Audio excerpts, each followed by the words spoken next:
Been a long week walking around the crypto conference, talking to other crypto bros. B, how was your time at the conference been? How have you been so far at the largest crypto conference in Canada? It's been good, man. It's been good. Got a lot of sunshine, a little bit sunburned, but can't complain. Made some good connects. No, it's been a good time. I will say that they did kind of cheap out on the food. You know what I mean? Like last year there were salads and hamburgers, but all we got was patties. B, we're always talking about new hot use cases for Jackal storage, and you're always talking about RAG. Yeah. What I don't know what RAG is. Yeah, so it's quite a niche area, but for everyone, RAG stands for Retrieval-augmented generation. In essence, what it is everyone knows about language models. Generative AI are based on language models, large language models. You say everyone knows about them, and I feel like I don't know about them. I think everyone's kind of heard of them at this point. You know what I mean? Fair. Yeah, so everyone knows about models, and everyone knows about fine-tuning, right? But not many people do it. It's quite expensive. Okay, tech-wise. wait, hold on, back up. Everybody knows about fine-tuning. Everyone knows about fine-tuning. I don't know about fine-tuning. What do you mean fine-tuning? Fine-tuning is when you take a model and you change its parameters to do one specific task. Okay. But it's very dev-intensive. It's quite heavily involved and quite costly, dev-wise, time-wise, right? And of course, there's also training a model from scratch, right, which is super expensive.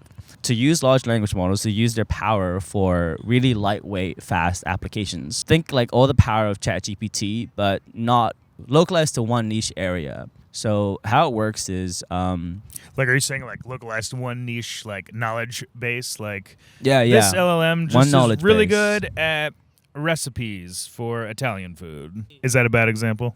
I'll think of a slightly simpler example. So let's say... God, I thought mine was so simple. Yeah, let's say I've got a small law firm, like a small immigration law firm. God, right? my Italian recipe example was more complicated than the law firm one. The small immigration... Law is fairly straightwyard. I'm with it's you. a lot of boilerplate. Immigration. Let's say I got a small immigration law firm. Yeah. I've got like myself. I've got a couple of junior counsel and one summer intern that I'm onboarding. Right. Everyone has to handle quite a large load of cases, and each case is like hundreds and hundreds of documents. Right. Yeah. Well, most small law firms or even small businesses, they don't really have the budget to hire a dev team to train a model from scratch or even do any fine-tuning. No. But what RAG enables people to do is to quickly spin up these lightweight applications based on their own documents, right? So how it works is you take the model, you take your own documents. So in this case, it'll be the case files of every single client they have. Let's say it's around 50 pages, 100 pages per client. So ultimately, you have like hundreds and hundreds of PDFs or feeding it CSVs, into the right? model. I'm building up here's the the knowledge thing. database. Here's the thing. Here's what's actually easier. You don't actually feed it into the model itself. You feed it into what's called a vector database. Yeah, sounds super fancy, but it's actually not. Vector database. It does. Bear with me. It sounds fancy, but it's actually not. It sounds right? very So fancy. what a vector database is it's just a database, or it's just let's call it a vessel for containing your data, your specific data. And these vector databases are actually built to be compatible with language models. So the language model itself will actually know how to take data from these vector databases, supplement its own knowledge, and then give the user some specific granular answer based on those documents. So hence, retrieval, supplementing its knowledge, augmenting its knowledge, and then giving answers. Generation. Retrieval, augmented, generation. So there we go. Retrieval. I'm diving into the existing documents that I actually feed it into the vector database. Exactly. Augmenting, it's making some shit up based off those augmenting things. its existing knowledge base. No, it's not making anything up, okay? It's not making anything up. I stand corrected. Generation.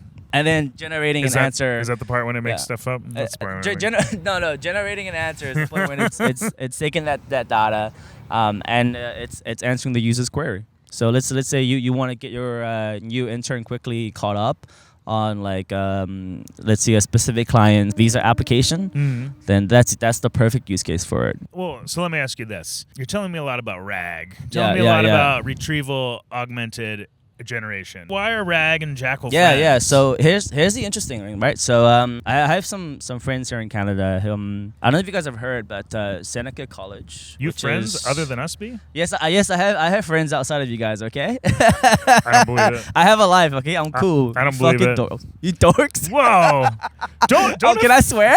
Don't offend the user base. Can I swear? Nah, you guys are all fucking dorks, bro. Whoa. I think B's offending all the developers that are watching this. No.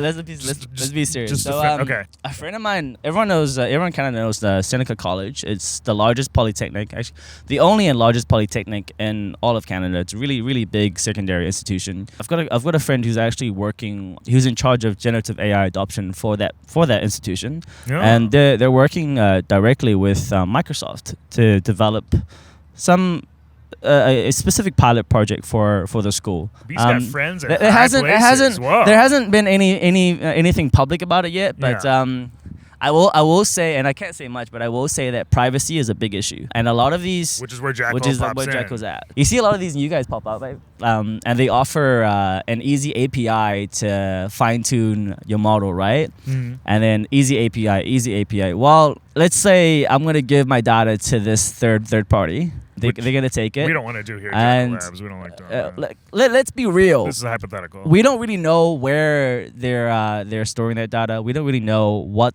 models they're using. Heck, for all we know, they could just be using OpenAI. You know what I mean?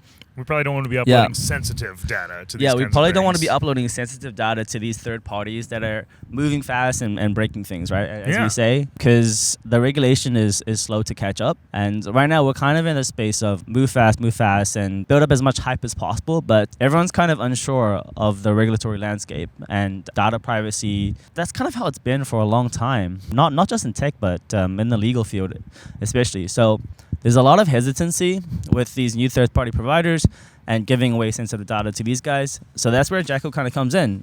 We are first and foremost an open source private data storage solution. And your files are protected with your private key, which of course you own. And this is enforced in code on our GitHub. And that's exactly where Jackal fits with RAG, because these vector databases they're quite lightweight, right? Mm-hmm. And they're specifically engineered to be lightweight. They were never intended to hold a vast, large amounts of data. So it's for a niche topic. It's for a niche topic, exactly. It's for a niche topic. So the idea is that anyone that's developing an RAG application, they're gonna want to back up their vector databases. Sure, yeah. Right? And that's exactly where Jackal fits. Simple as that. Easy backup of your data in a private matter. Data that auto heals. We promise 3x redundancy and quick retrieval because it's quite lightweight. And as everyone knows, Jackal is hot storage.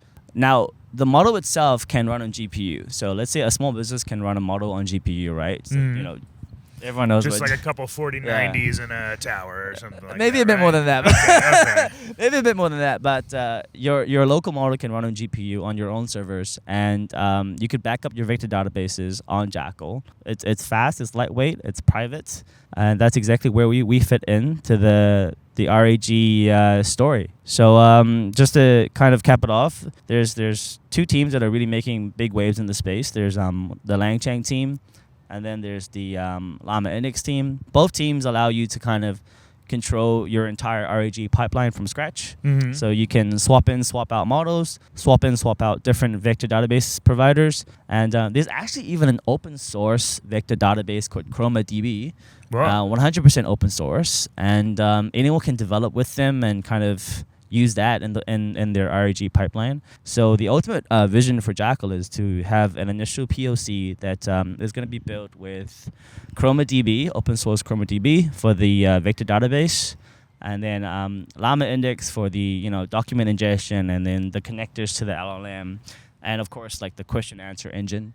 I'm getting a little bit too technical now, but that's we are so in the weeds right now. We are. Let me see if I can just back it up and explain it. All right, so this is what I gathered from everything.